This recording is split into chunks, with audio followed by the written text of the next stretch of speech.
አድዋን ተመልሰን ስናይ አድዋ ጦርነት 6 ዓመት ዝግጅት የነበረበት ነው። ዩሮፕ አፍሪካን ቀጠቀጠ፣ አሜሪካንንም ቀጠቀጠ። አፍሪካ ለምንድን ነው ዩሮፕን ያልቀጠቀጠችው ብሎ መጠየቅ አስፈላጊ ነው። ሙርሲዎቹ ጦርነት እንሂድ አንሂድ የሚለው ውይይት ያደርጋሉ። ትልቅ ውይይት ይካሄድና ይወስናሉ። መቅደላ ጦርነት የተካሄደበት አንዱ ትልቅ ምክንያት እንግሊዞች አፍጋኒስታን ስለተሸነፉ የተራራ ጦርነት ምን መሆን አለበት፣ ምን ይመስላል የሚለውን ለመሞከር ነው ወደ ኢትዮጵያ መጡት። ጣሊያን እንደገና ፋሺስት ጣሊያን ከ40 ዓመት በኋላ ሲመለስ ትልቅ ልዩነት ነበረ። የኛ ዝግጅትና የፋሺስት ጣሊያን ዝግጅት የመሬት የሰማይ ልዩነት ነበረው።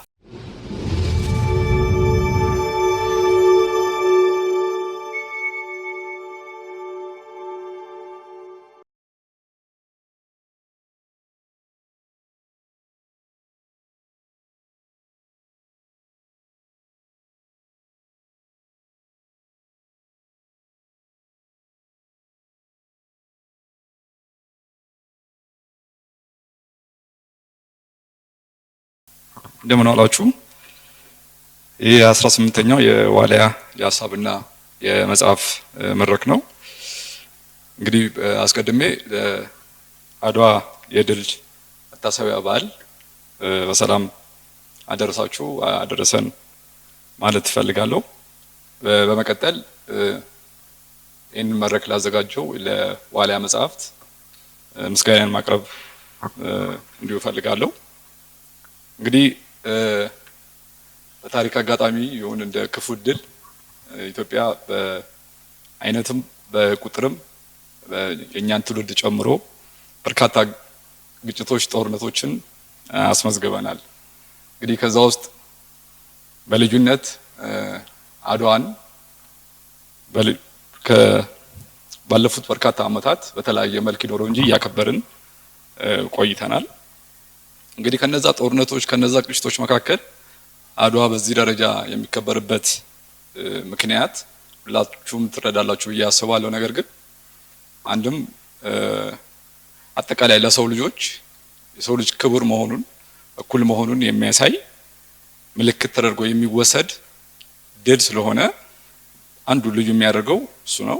ሁለተኛ በወቅቱም ከዛ በኋላም በቅኝ ግዛት ውስጥ ለነበሩ ህዝቦች የነጻነት ጎ እንደሚቀደድ እንደ መንገድ መጥረጊያ እንደ ማሳያ የነበረ በመሆኑ ሁለተኛ ታላቅ እና በልዩ ቅድም እንዳልኩት የሚያደርገው ድል መሆኑ ይሄ ነው። ሶስተኛው እንግዲህ ለኛ ለባለቤቶቹ ለኢትዮጵያውያን ትልቅ የኩራት ምንጭ ነው። እስካሁን የነበርነውም የሚመጣውም ትውልድ የሚኮራበት ድል ነው ብዬ ብናገር ብዙ የሚያከራክር አይመስለኝም። በዛ ልክ እንግዲህ አድዋ ድልን እነዚህ 3 ነገሮች ስላሉት በህግም ሪኮግናይዝ ተደርጎ የስራ ቀን ዘግተን የምናከብረው ባህል ነው ማለት ነው። እንግዲህ እንደዚህ አይነት ባህሎች ሲከበሩ ታዲያ የራሱ የሚከበርበት መልክ አለው፣ ምልክት አለው። እንደ ዲስኮርስ እንደ ናራቲቭ ልንጠቀምበት የሚገባ ነው አድዋ ባህል ማለት ነው። ነገር ግን እንደ ታላቅነቱ እንደ ልዩ እንደመሆኑ መጠን አድዋ ድልን ለሀገራዊ መግባባት አንድ ሀገር ውስጥ እንደምንኖር ሰዎች በጋራ አንድ ትርጓሜ ሰጥተነው በአንድ በይነ ነው የምናከብረው ባህል ነው ወይ የሚለው ትንሽ ጥያቄ ውስጥ የሚያስገባ ነው። ከአከባበሩ ጀምሮ የነበሩት ገዢዎቻችን የተለያየ መልክ እየሰጡት በየራሳቸው ድሉን የሚያዩበትን እይታ መሰረት አድርገው ሳይከብሩት ኖረዋል እስከዛሬም ማለት ነው። በፓራድ የሚያከብር አለ፣ ሐውልቶች አካባቢ የሚያከብር አለ፣ በተለያዩ መልኩ የሚያከብሩ አሉ። ነገር ግን ቅድም እንዳልኩት ይሄ ባህል በራሱ የሚሰጠው ናሬቲቭ የሚሰጠው ዲስኮርስ የሚሰጠው ፕሮፓጋንዳ የሚሰጥበት እንደ ሀገር እንኳን የውጭውን ትተን እኛ ኢትዮጵያውያን የሀገራችን ምልክት የሆነውን ታላቁን የአድዋ ድልን ምንናገርበት ምን በየንበት ሁኔታ የተለያየ በመሆኑ የጋራ የሆነ ትርክት እንዲያኖረን ወይ ደግሞ በሼርድ ቮካቡላሪ እንዳንጠቀመው አድርጎ ቆይቷል። የዛ ውጤት ደግሞ ምን አድርጎናል? እንግዲህ እስከዛሬ ሀገሪቷ ያለችበትን ሁኔታ ታውቃላችሁ። ለዛ እንኳን በመፍትሄነት እንዳንጠቀመው እንደ ችግር ሆኗል ማለት ነው። ትልቅ እድል ሆኖ ሳለ ችግሮቻችንን በርካታ ነገሮቻችንን ለመፍታት የሚያስችል ምልክት ሆኖ ሳለ ሁነት ሆኖ ሳለ ነገር ግን በማድካም እንደሆነ በራሱ አከራካሪ ቢሆንም ያንን ነገር ለማድረግ ግን አልቻልንም። ስለዚህ የዛሬው መድረክም በዋልያ መጽሐፍትና የሀሳብ መድረክ ላይ ምን ስናቀርብ ለጋራ ሀገር የጋራ ቃላት ያስፈልጉናል ስንል እነዚህ የጋራ ቃላቶች መምጣት ያልቻሉት ምክንያቱም ቃላት እንግዲህ ሪቶሪክ ሲሰራም ናሬቲቭ ሲሰራም ፕሮፓጋንዳም ሲሰራም በዘመናዊ ፖለቲካ ሳይንስ በኋላ ፕሮፌሰር ብሩክ ሊያነሱት ይችላሉ። ቃላት ወሳኝ ናቸው፣ መሳሪያዎች ናቸው፣ ሲምቦሎች መሳሪያዎች ናቸው። እነዛ የጋራ ግን ሼርድ ቮካቡላሪ ስለሌለን ትርክቶቻችን በራሱ ደግሞ እንዲለያይ ምክንያት ሆኗል ማለት ነው።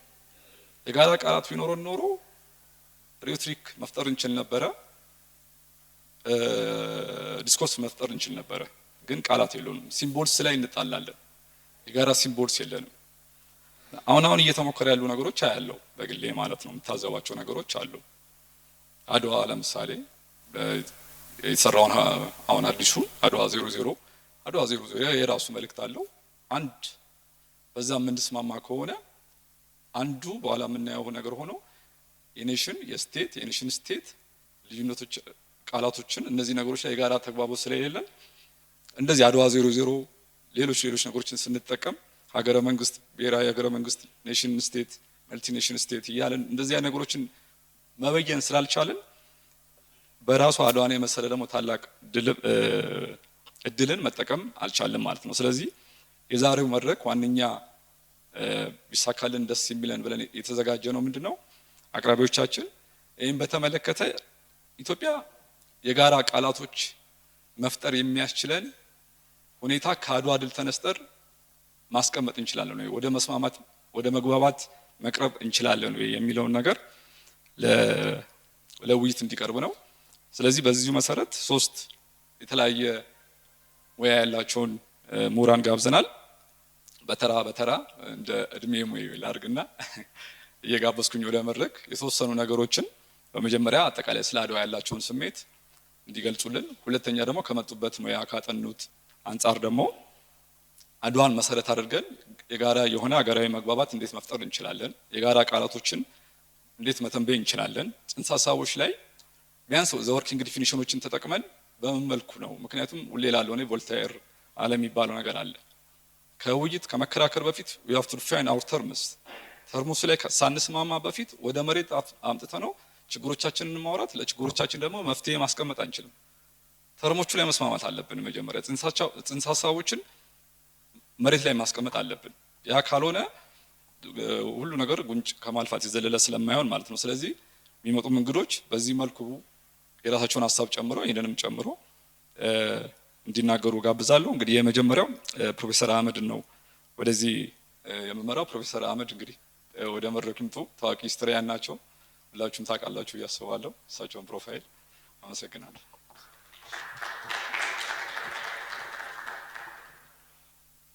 እንኳን ለዛሬ ቀን በሰላም አደረሰን። የተቀደሰ ቀን ነው። አድዋን ፊታችን ሰኞን የምናገኘው ነው። ስለዚህ ስለ አድዋ ከምችለው በላይ ተናግሬያለሁ። ለጋዜጣ፣ ለሬዲዮ፣ ለቴሌቪዥን ብዙ ተናግሬያለሁና ስለ አድዋ መናገሩ ብዙ አይከብደኝም። ግን ወደ ኋላ ተመልሼ ስለ ስልጣኔ ትንንሽ ነገር አንስቼ የተዘጋጀሁበት አይነት አይደለም። መኮርኮር ነው ስራዬና ልኮረኮራችሁ ነው የምፈልገው። ወደ ስልጣኔ ጥያቄዎች ገባሁኝና ያው ኢትዮጵያ በጣም አስቸጋሪ ሀገር ናት። ከሉሲ እስካሁን ድረስ አለንና ይህን ሁሉ ተሸክማ ያለች ሀገር ስለሆነ ውጥንቅጡም እንደዛው በጣም ሰፊ ነው። መልክዓ ምድሯም እንደዛው ውጥንቅጥ ነው። ከሀሩሩ እስከ ቁሩ ነው። በጣም ሰፊ ቦታ ነው ያላት። የቁር ሰው አለን፣ የሀሩር ሰው አለን። መሀል ላይ በሙሉ ያሉት የዓለም ህዝቦች በሙሉ ኢትዮጵያ ውስጥ ይገኛሉ ማለት ነው። ጃቪድ ዳይመንድን ገን ጀርሜን ስቲል የሚለው መጽሐፍ አንዱ ሰሞኑን ትንታኔ አቅርቦበት ነበረና በእሱ ብጀምር ብዬ ነው። አፍሪካን በአጠቃላይ እስከ ዛሬ ድረስም ገልጻት ችግር የሌለበት ፍሬ በልተን ሞቃት ህይወት ውስጥ ሆነን ማታ ጨፍረን መራባት ነው ነበር የምለው። ምክንያቱም አይዲያል የሆነ ቦታ ናት ብዬ ነበር የማስበው። ግን ስልጣኔ ላይ ደግሞ ችግር ነው። ለስልጣኔው ህዝብ መሰባሰብ አለበት፣ የተደራጀ ኃይል መኖር አለበት፣ ከተማ፣ ጽሁፍ፣ እጅ ባለሙያ የመሳሰለው ነገር በሙሉ መገኘት አለበት እና ያንን ደግሞ አፍሪካ ውስጥ በብዛት አናየውም። ኢትዮጵያ ልዩ ቦታ ናት።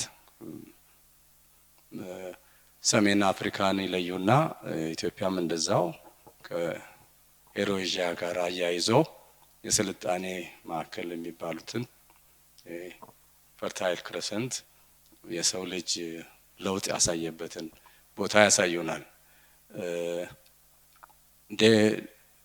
ዳይመንድ እንደሚለው የጂኦግራፊ ሊሚቴሽን እኔም በተወሰነ መልክ ከጂኦግራፊ ጋር ራሴን ስለማያያዝ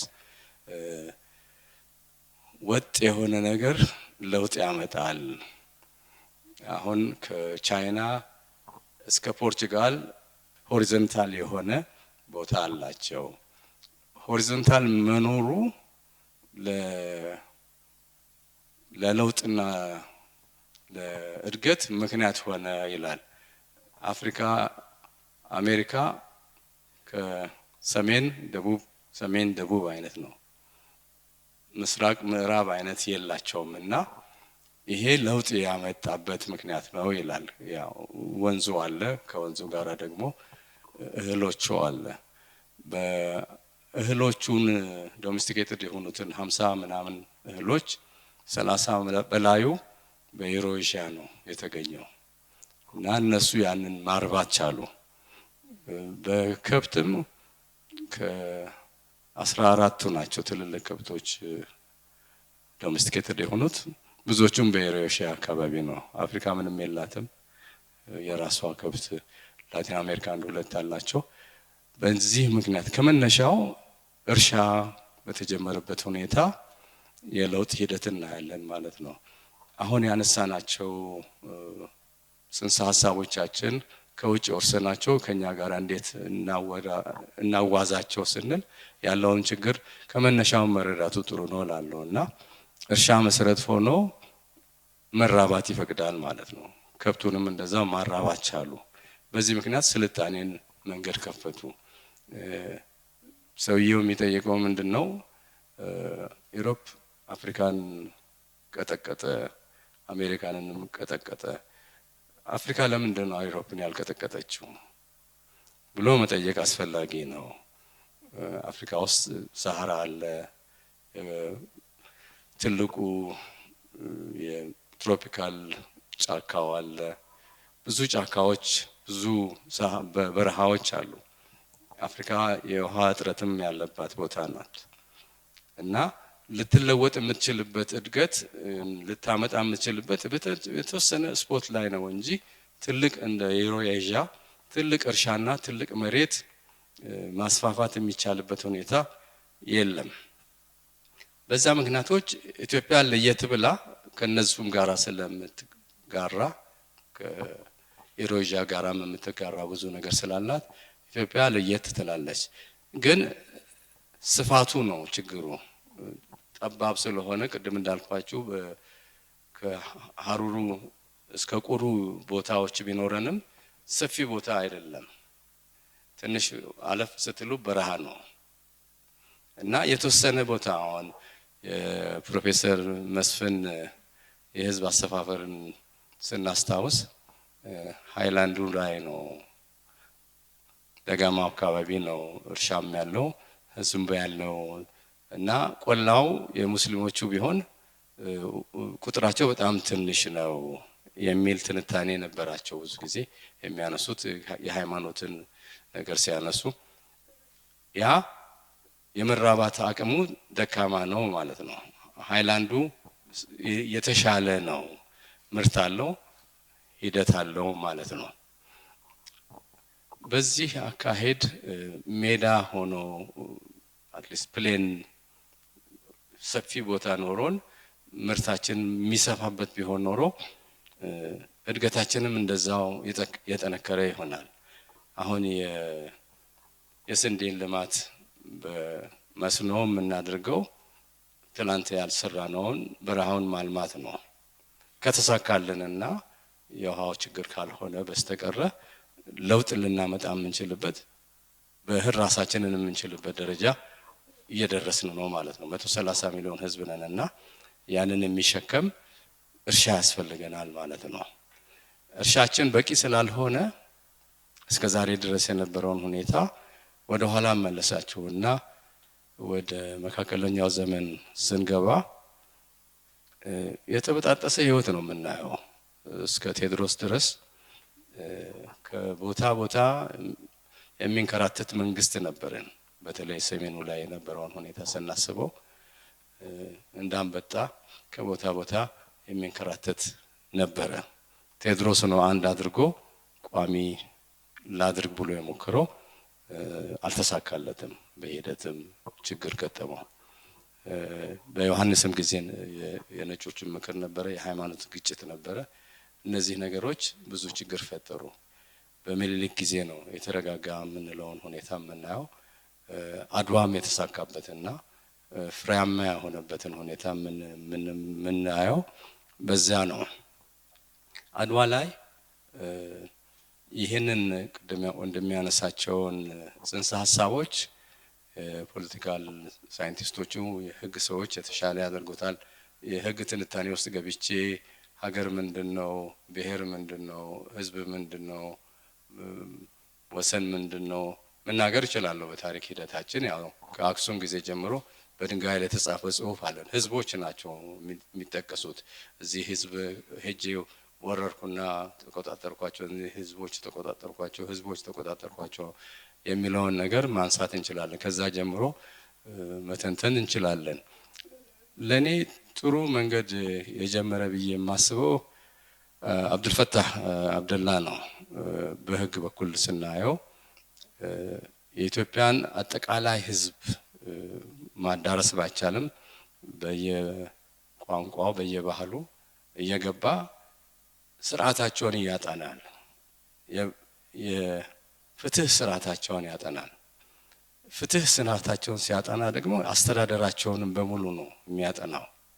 እና ኢትዮጵያ ውስጥ በጣም ብዙ የተለያየ ፍትህ ስርዓቶች አሉን፣ የአስተዳደር ስርዓቶች አሉን። ያ መነሻ ይሆነናል ብዬ ነው የማስበው። አሁን ከውጭ የወረስናቸው ማጣጣም አልቻለም። እስካሁን ቃላቶቻቸው ራሳቸው የተጋጩ ናቸው። በፈረንጆቹ ስቴት፣ ኔሽን፣ ናሽናሊቲ፣ ኔሽን፣ ስቴት የሚለው በሂደት ስላለፉበት የትርጉም ችግር የለባቸውም። አሁን ሀገር፣ ካንትሪ፣ እነዚህ ነገሮች በሙሉ ሀገር ምንድነው፣ ዜጋ ማን ነው፣ በአጠቃላይ እነዚህን ነገሮች በኢትዮጵያን ሁኔታ ተጨባጭ ኢትዮጵያ ሁኔታ ላይ እንዴት እናሰፍራቸዋለን፣ እንዴት እንጠቀምባቸዋለን የሚለው ነገር ግር ይላል። ህገ መንግስታችንም ከውጭ ነውና የምንቀዳው ያንኑ ስሜት ይዞ ነው የሚመጣው። ወደኛ ወደ ተጨባጭ ሂደት ስናመጣው አንትሮፖሎጂስቶች፣ ሶሺዮሎጂስቶቹ የተወሰነ ነገር እየነካኩት ነገር አለ። ከውጭ ስለሚያዩት በሰው ቁስል እንጨት ስደድበትም አይነት ይሆናልና የበለጠ የሚያስቸግረንም ነገር ነው የማየው። በዛም ስሜት ያንን ለማስተካከል ብዙ መስራት አለበት። የአብዱልፈታህ ግን እንዳልኳችሁ ስርዓቱን ያጠናል። ስርዓቱን ሲያጠና አስተዳደሩ ምን ይመስላል፣ አሰፋፈሩ ምን ይመስላል፣ ይዘታ ምን ይመስላል፣ እነዚህን መሰል ነገሮች ስለሚያጠና ትርጉም ይሰጣል። እንዲሁ አልፎ አልፎ የስልጣኔ ምልክቶች የሚባለው ብረት ነው። ቅድም እንዳነሳሁት ዳይመንድም እንዳለው ዳይመንድ እንዳለው አፍሪካ ውስጥ የተወሰነ ቦታ ብረቶች ነበሩን፣ ብረት እናቀልጥ ነበረ። አሁን ዲዚዎቹ ትልቅ የብረት ፋብሪካ ነበራቸው፣ ማምረት ይችሉ ነበረ። ህይወታቸው ብዙ ያልተቀየረ ቢመስልም ግን ምርቱን አግኝተውታል። ምርቱን ስኬል አፕ ማድረግ መቀየር አለመቻላችን ነው። እንዳልኳችሁ የተበጣጠሰ ነገር ነው የምሰጣችሁ። ሙርሲዎችን ያጠናው ዴቪድ ተርተን ብዙ ሰርተዋል በዚያ ህዝብ ላይ እና አንድ ስብሰባ ዶክመንት አድርጎ ነበረ። ካገኛችሁት ፊልሙን ይዩት። እነዚህ አሁን የሙርሲዎቹንም የዲዚዎቹንም ቢሆን ብረት እንዴት እንደሚያቀልጡ እንዴት እንደሚጠቀሙ የሚያሳይ ፊልም አለ። ለአንጎላችሁ ምግብ ይሆናችኋል ብዬ ነው ለመኮርኮሪያ አይነት። ተርተን ምንድነው የሚለው ሙርሲዎቹ ጦርነት እንሂድ አንሂድ የሚለው ውይይት ያደርጋሉ። ትልቅ ውይይት ይካሄድና ይወስናሉ። ዶክመንት ያደረገው ይሄ ነው። ወደ 1 ሰዓት ገደማ ፊልም ነው። መጨረሻ ላይ የዘጋው ምንድነው ከእንግሊዝ ፓርላማ የተሻለ ስርዓት አላቸው ነው የሚለው። አሁን የገዳውን የሌላውንም አሰራር ሂደት በአማራም አካባቢ ያለውን በትግራይም በሐረርም በሶማሌዎቹም በአፋሮቹም ያለውን ስርዓቶች ስናገኝ የበለጠ ስንገነዘብ የምንለውን ጽንሰ ሀሳቦች በተሻለ መልክ ስርዓት እናስይዛቸዋለን ብዬ ተስፋ አደርጋለሁ። አሁን በኢንታንጂብል ሄሪቴጅ የኢሳዎቹ ስርዓት ሄሪሳ ገብቷል። በዓለም አቀፍ ደረጃ መዝገባ አግኝቷል። የገዳውም እንደዛው ሙከራ አለ። እነዚህ ነገሮች ሀገር በቀል የሆኑትን ማሻሻል መለወጥ የምንችልበት ስሜት ካለ ጥሩ ነው። ወደ ኢትዮጵያዊነት ስሜታችን በአጠቃላይ ብዙ ጊዜ የደጋገምኩት ነው፣ ይሰለቻችሁ ይሆናል ግን ማለቱን አልተወውም። እልህኛ መሆናችን ነው ትልቁ ችግር። የእልህኛ ምንጩና ሂደቱ ምንድነው የሚለውን ለማወቅ ብዙ ሞክሬ ነበረ። መነሻውና መድረሻው ብዬ ያልኩት የተራራ ህዝብ ስሜት ነው እላለሁ። የተራራ ህዝብ ስሜት እንዴት ነው የሚለውን የተወሰነ ለማንበብ ሞክርኩ፣ ለማወቅ ሞክርኩ። ብዙም ንባብ በዚያ የተጻፈ ነገር የለም። 1-2 መጽሐፍ ነው ያገኘሁት። በተጨባጭ ሁኔታ ግን አፍጋኒስታን ነው የምመለከተው ብዙ ጊዜ። አፍጋኒስታን ከአሌክሳንደር ዘግሬት ጊዜ ጀምሮ እስከ ዛሬ ድረስ የተደበደበች ያሸነፈች ሀገር ናት። ትልቁንም አሜሪካ ከአውሮፓውያኖች ጋር አንድ ላይ ሆነው አቃታቸው። ራሻኖች ነበሩ ከዛ በፊት። እንግሊዞቹ እንደ ከአድዋው ጋር አያይዘን ለመናገር መቅደላ ጦርነት የተካሄደበት አንዱ ትልቅ ምክንያት እንግሊዞች አፍጋኒስታን ስለተሸነፉ የተራራ ጦርነት ምን መሆን አለበት፣ ምን ይመስላል የሚለውን ለመሞከር ነው ወደ ኢትዮጵያ መጡት። አንድ እንግሊዛዊ እንደነገረኝ ፊልም መሰራለሁ ብሎ የነበረ አለባበሳቸው፣ አካሄዳቸው፣ ዝግጅታቸው ለተራራ ተብሎ ነው። በጣም ብዙ ገንዘብ ከስረው ነው ወደ 9 ሚሊዮን ፓውንድ በዛ ጊዜ በጣም ብዙ ገንዘብ ነውና ያንን ሀል አውጥቶ ነው ቴዎድሮስን ለመጋፈጥ የመጡት። ተራራውንም ለማሸነፍ በቀላሉ የቻሉት መንገድ መራ ናቸው ውስጥ ችግር ስለነበረ እና ገብተው ወጡ። ቢቆዩ ኖሮ ያውቁት ነበረ፣ የሽምቅ ጦርነቱ ይቀጥል ነበረ። ይህንን በፋሺስት ጣሊያን ጊዜ አሳያችኋለሁ። አድዋን ተመለሰን ስናይ አድዋ ጦርነት 6 አመት ዝግጅት የነበረበት ነው። 6 አመት ተዘጋጅተናል። መሳሪያውም መሳ ለመሳ ነው። ከጣሊያኖቹ ጋራ የተመሳሰለ ነገር ነው። ጦርና ጋሻ የምንለው አይነት አይደለም።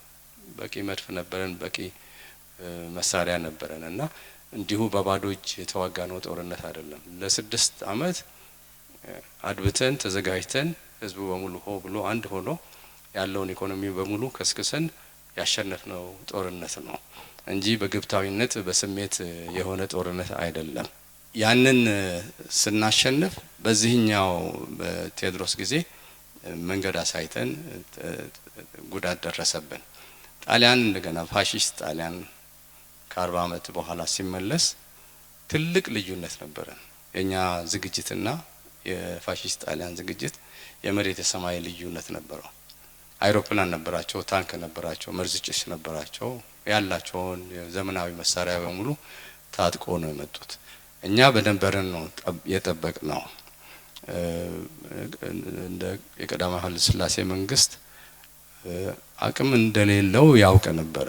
መወዳደር የማይችልበት ደረጃ መሆኑን ይረዳ ነበረ እና ሀሳቦች ነበረ ስራ ላይ ብዙ አልዋለም እንጂ ወደ ሽምቅ እናድርገው፣ ከመነሻው ወደ ሽምቅ እናድርገው። ሌሎቹ ደግሞ አይ እንደ ሽፍታ እንዴት ሽምቅ እንጀምራለን በሚል ፊት ለፊት መጋፈጥ ነበረ። ያ መጋፈጡ ብዙ ጎዳን። አይሮፕላን አለ፣ መርዝ ጭሶ አለ፣ ምኑ አለ፣ አልሆነም። ግን 5 ዓመት ትግሉ ቀጠለ። ድፍረታችን ደግሞ ቤተ መንግስት ውስጥ መሪያቸውን ለመግደል መሞከራችን ነው። አብርሃም ደቦጭ የሞከሩት የካቲት 12ን እናስታውሳለን። በዚህ ወር ነው ድፍረታችን። ቅድም እንዳልኳችሁ የተራራ ህዝብ ልብ አይሞትም። እንደ ጭማሪ የመንን እንደ ምሳሌ ወስድላቸዋለሁ። ሁቲዎቹ የተራራ ህዝቦች ናቸው። እንደኛው ዓለምን ያሸብሩ ነው ያሉት። የኢራን መሳሪያ ረድቷቸው ሳይሆን ስሜቱ የኢትዮጵያ ህዝብ ጠላት ከሚያሸንፉ መሞትን የሚመርጥ ነው። ይሄንን ብዬ ይሄንን ስሜት ለልማት እንዴት እናውለው የሚለው ነው እናንተ ጋር መመለስ። በተለይ ወጣቱ ጠላት ሲመጣ ሆ ብለን መመከት እንችላለን። ጠላት ሲወጣ ግን ትልቁ ጠላታችን በኢኮኖሚ ራሳችንን መቻል ነው። ትልቁ ደግሞ እህል ልመና ነው። ውጭ የሄዳችሁ ሰዎች በረሃቡ ጊዜ የሚሰማችሁ ስሜት በጣም የሚመር ነው። እኔ ገጥሞኛልና ነው ይሄንን ማነሳው። በባቡር እንሄዳለን። የቅርቡ ነው የ1985ቱ ረሃብ ጊዜ በባቡር ከለንደን ወደ ላይ እንወጣለን ወደ ግላስኮ። ጋዜጣም ፍሮንት ፔጅ የኢትዮጵያ ረሃብ ነው እና ባልና ሚስት ፊት ያሉ ጋዜጣ ይዘዋል። መሀላችን አለ ጋዜጣ። አዞሩና ሰጡኝ። ሲጠይቁኝ ያው ከኢትዮጵያ መምጣት ሰነግራቸው እና በጣም ነው መግለጽ ያስቸግራል። ስሜት ለመግለጽ በጣም ይቸግራል። አተን ነው ወይ የሚለውን ጥያቄ እናነሳለን። አፍሪካ ደሃ ናት ወይ? ቅድም እንዳልኳችሁ ከሰሜን ወደ ደቡብ ያለው በእርሻው አይነት ነገር ነው። ግን ፈጣሪ ደግሞ በሌላው ነገር ክሶናል። አሁን ዓለም የሚራኮትበትን ማዕድናት አፍሪካ ውስጥ አፍስሰዋል። ከምናስበው በላይ ማዕድን አለ ኢትዮጵያ ውስጥ። አሁን እኔ ሳድግ ስለ ማዕድን ምንም አዶላ ብቻ ነበር የማውቀው። ስለ አዶላም የሚገኘው ስንት ኪሎ ወርቅ እንደሆነ አላውቅም። በጣም ጥቂት ነው። አሁን ወደ 40 ቶን ወርቅ ተገኝቷል በአምናው ሂሳብ። ከዛም በላይ ነው ያለው ማለት ነው። አንድ አይተም ነው። ሌላም ብዙ የተለያዩ ማዕድናት አለን እና አድዋን እንደ ምሳሌ ወስደን ለጠቅልልና አድዋ የፖለቲካ ነጻነት ሰጥቶናል። በነጋታው የዓለም መንግስታት ተከታትሎ መጥቶ አዲስ አበባ ውስጥ ስምምነት ፈርመዋል። ቁጥር 1 የዲፕሎማቲክ መኪና የጣሊያን፣ የእንግሊዝ፣ የፈረንሳይ፣ የአሜሪካን የምን ያልን እንናገራለን። ትልልቆቹ ሀገራት መጥቶ ደካማ አፍሪካ ሀገር የሚሉትን ተቀብሎ አሁንም አዲስ አበባ 3ኛዋ የዲፕሎማቲክ ከተማ ሆና ታገለግላለች። ይሄ ጥሩ ነው። ራስ መቻል ደግሞ ሌላ ፈተናችን ነው። ቅድም እንዳነሳሁላችሁ የተራራ ህዝብ ስሜትን እንዴት እንገታዋለን? ፈተና ለእናንተ ነው የምሰጠው። መልስ የለኝም። በቀላል መልስ የለኝም። እንድንነጋገርበት ነውና ለመኮርኮር ነውና የፈለኩት። ይሄንን ስሜት የውጭ ጠላት አያሸንፈንም፣ አረጋግጥላችኋለሁ። አሁን ወጣቱን እንደ አባቶቹ ይሆናል ወይ ብሎ ሚዲያ ላይ ብዙ ጊዜ ያስቸግሩኛል። አዎ እላቸዋለሁ። የወንድማማቾች ጦርነትም ቢሆን ጦርነት ነው። ሶማሊያ በ77ቱ እኛ በአብዮስ እንተራማመስ መጣች። የራሻ መሳሪያ ከምናስበው በላይ ነበረ። የቀዳማዊ ኃይለ ሥላሴ መንግስት መሳሪያ ያጣበት ጊዜ ነበር። የመጨረሻውን ዘመን የቀዳማዊ ኃይለ ሥላሴ ጉዞ በጣም የሚያሳዝን ነው። አሜሪካኖቹ መንገድ ዘጉ፣ እስራኤሎቹ ዘጉ፣ ራሻም እምቢ አለች፣ ቻይናም እምቢ አለች። የትም የምንፈልገውን ያህል ማግኘት አልቻልንም። ያረጀ የአሜሪካ መሳሪያ ይዘን እነሱ ደግሞ ትልልቆቹን የራሻ መሳሪያዎች ታጥቆ ነው የመጡት። እንደምታስታውሱት የስ የሚል ነገር ነበረ። የመን፣ ኢትዮጵያና ሶማሊያን ራሻኖቹ አንድ ላይ ለማያያዝ የሞከሩበት ሁኔታ ነበረ። ሲያድ ባሬ እምቢ ብሎ ዘመተ። እስከ ድሬዳዋ እስከ አዋሽ ነበር ሀሳባቸው ለመምጣት። 300,000 የገበሬ ወታደር ነው የመለሰው። 300,000 በላይ ያው ቁጥሩ ክርክር ይኖርበታል። ያው ብዙ ገበሬ ወታደር ደሙን አፍስሶ አጥንቱን ከስክሶ ነው የኢትዮጵያን ለማዳን ሄደው። አሁን በቅርብ ጊዜ ኢትዮ ኤርትራ ጦርነት የነበረውን ሁኔታ እናስታውሳለን።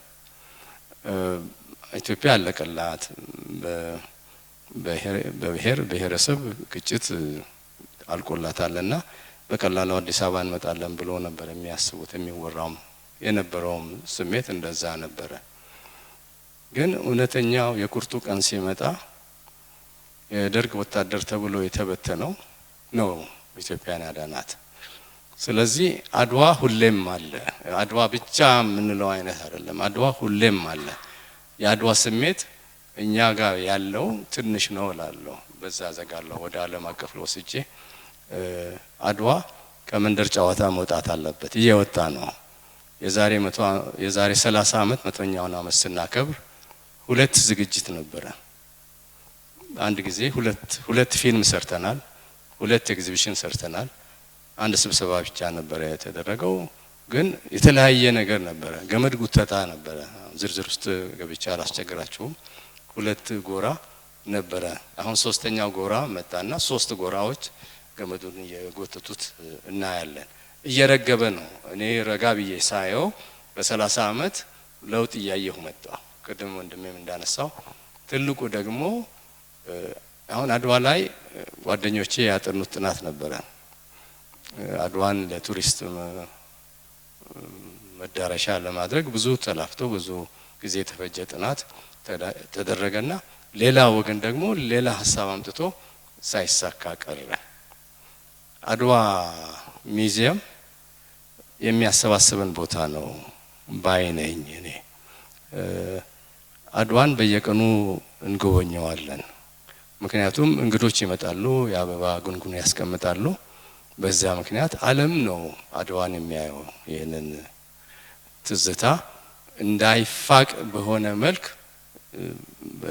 ከምናስበው በላይ ጠንካራ በሆነ መልክ እንግዶችን እናስተናግድባቸዋለን።